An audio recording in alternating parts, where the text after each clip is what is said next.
ಏನಾಗಿದೆ ಅಂದ್ರೆ ಏನು ನೋಡಿ ಬಿಜೆಪಿಯವರು ಸಹಿಸಲಾರದೆ ಇಲ್ಲ ಸ್ಥಳದ ಆರೋಪವನ್ನು ಮಾಡಿಕೊಂಡು ಕೇವಲ ತಮ್ಮ ಪ್ರತಿಷ್ಠಿತಿಗೋಸ್ಕರ ರಾಜ್ಯದಲ್ಲಿ ಸುಮಾರು 2 ಕೋಟಿಗೂ ಹೆಚ್ಚು ಕಡು ಬಡವರಿಗೆ ವಿಶೇಷವಾಗಿರ್ತಕ್ಕಂಥ ಕ್ಷೀರಭಾಗ್ಯ ಆಗಿರ್ಬೋದು, ಏನು ಮತ್ತು ಬಡ ವಿದ್ಯಾರ್ಥಿಗಳಿಗೆ 15ರಿಂದ 30,000 ರೂಪಾಯಿ ಇರ್ಬೋದು, ಹಾಗೂ ಗೃಹಲಕ್ಷ್ಮಿ ಭಾಗ್ಯಗಳಿರ್ಬೋದು.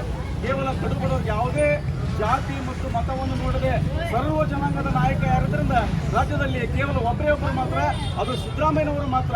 ಇವತ್ತು ಸಿದ್ದರಾಮಯ್ಯ ನೋಡಿ ಮೋದಿಯವರಿಗೆ ನಡೆದು ಬಂದಿದೆ ಅಂತ ಹೇಳಿದ್ರು ಕೂಡ ತಪ್ಪಾಗಲಿಕ್ಕಿಲ್ಲ.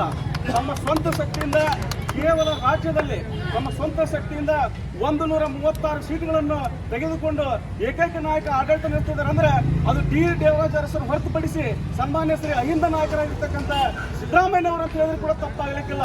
ಅಷ್ಟೇ ಅಲ್ಲದೆ ಮೋಡ ಅಂತ ಒಂದು ಪ್ರಕರಣದಲ್ಲಿ ಸನ್ಮಾನ್ಯ ಶ್ರೀ ಸಿದ್ದರಾಮಯ್ಯನವರು ಅವರು ಯಾವುದೇ ರೀತಿಯಿಂದ ಸಂಬಂಧವಿರತಕ್ಕಂಥ ಕೇಸುಗಳನ್ನು ಇಲ್ಲ ಸಲ್ಲದ ಆರೋಪಗಳನ್ನು ಮಾಡಿ ತಮ್ಮ ಏನು ಇಡಿ ಮತ್ತು ಸಿಬಿ ತಮ್ಮ ಹತ್ತೆ ಮುಚ್ಚಲಿರು ಇರ್ತಕ್ಕಂಥ ಕೇಂದ್ರದವರು ಏನು ಒಂದು ಇಲ್ಲ ಸಲ್ಲದ ಆರೋಪವನ್ನು ಮಾಡ್ತಾ ಇದ್ದಾರೆ.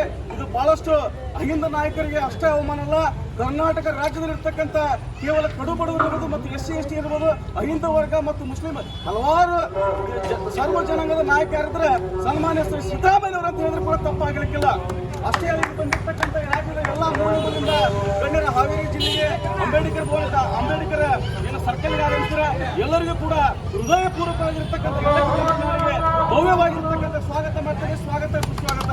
ಜೊತೆಗೆ ನನಗೆ ಮಾತಾಡಲು ಅವಕಾಶ ಮಾಡಿಕೊಟ್ಟಿರ್ತಕ್ಕಂಥ ರಾಜ್ಯದ ಅಹಿಂದ ಘಟಕದ ರಾಜ್ಯ ಅಧ್ಯಕ್ಷರಾಗಿರ್ತಕ್ಕಂಥ ಉತ್ತಣ್ಣ ಅವರಿಗೂ ಕೂಡ ನಾನು ಈ ಒಂದು ಹೃದಯಪೂರ್ವಕವಾಗಿ ನನಗೆ ಅವಕಾಶ ಕೊಟ್ಟಿದ್ದಕ್ಕೆ ಅವರೆಲ್ಲರಿಗೂ ಕೂಡ ಸಂಘಟನೆಗಳು ಕೂಡ ನಮ್ಮ ಅಹಿಂದ ಘಟಕದ ತಾಲೂಕು ಸಂಚಾಲಕರಾಗಿರ್ತಕ್ಕಂಥ ಆತ್ಮೀಯ ಸ್ನೇಹಿತರಾಗಿರ್ತಕ್ಕಂಥ ಶಿವಣ್ಣ ಅಂಕಲಿ ಇರ್ಬೋದು, ದತ್ತಾತ್ರೇಯ ಇರ್ಬೋದು, ರಮೇಶ್ ಅವರು ಇರ್ಬೋದು, ಹುಚ್ಚಪ್ಪ ಅವರು ಇರ್ಬೋದು ಮತ್ತು ನಮ್ಮ ಹನುಮಂತಪ್ಪ ಬಂಡೇಗೌಡರು ಎಲ್ಲ ಅಹಿಂದ ನಾಯಕರುಗಳು ಇವರೆಲ್ಲರಿಗೂ ಕೂಡ ಒಂದಿಷ್ಟು ಮಾತು ಮುಗ್ತೇನೆ. ಜೈ ಹಿಂದ್, ಜೈ ಕರ್ನಾಟಕ.